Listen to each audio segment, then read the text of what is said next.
Well, formally, it kind of came into existence. I think we incorporated in 2010.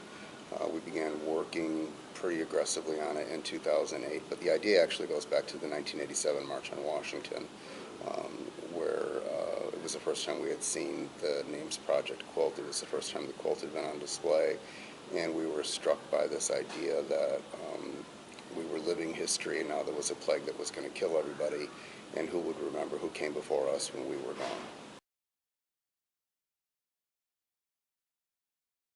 The Legacy Project is an education initiative based out of Chicago that basically has two central components to it. One is the Legacy Walk, which is an outdoor museum walk featuring 30 bronze memorial markers that celebrate the contributions that LGBT people have made to world history and culture.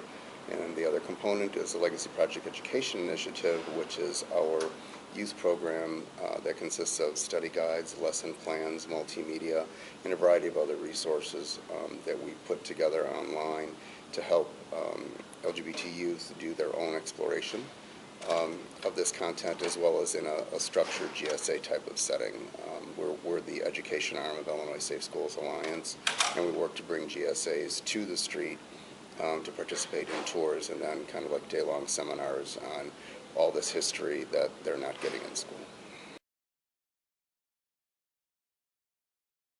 Well, I've always felt that once the court victories are done and the electoral victories are done and all these things happen, what is still going to be missing even after society has accepted us and even come to embrace us is our role in everybody else's history.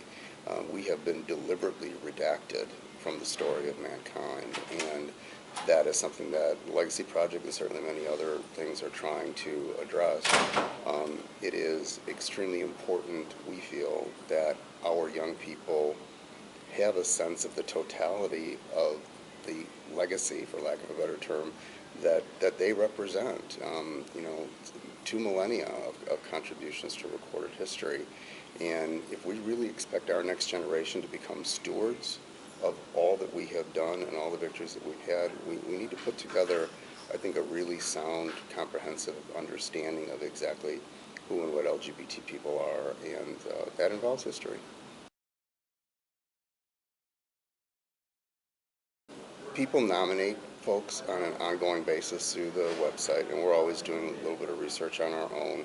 We go out of our way to try and find obscure stories. The project actually represents 36 countries and 21 fields of contribution to 4,000 years of history.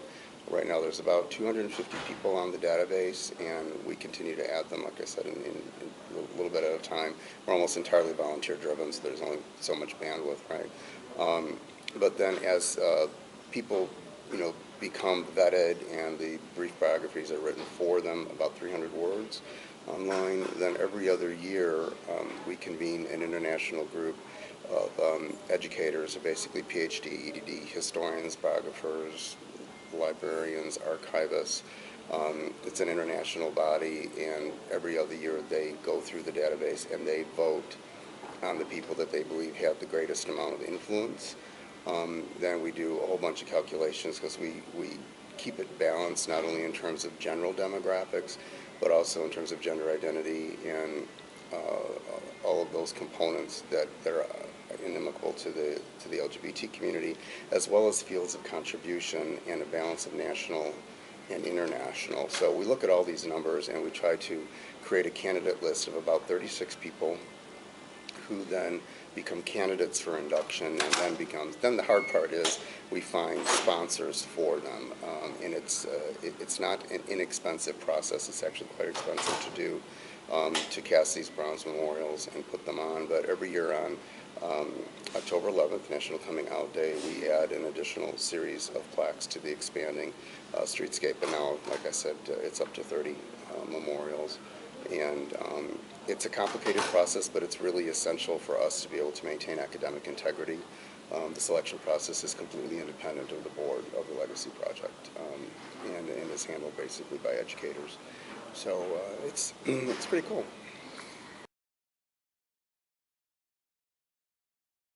Well, obviously I'm biased towards our own project, but I have to tell you, based on the reactions that we have gotten from the people that we have brought here, this project was conceived to leapfrog over the education system, to create a permanent bronze memorial to our contributions that cannot be redacted, um, because we have been redacted substantially from existing history texts.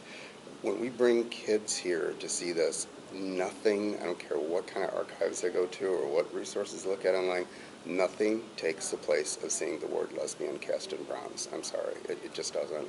And that is the profound message that is beaten into them over and over again, 30 times, that these are amazing, incredible people who contributed so much to the world that we share.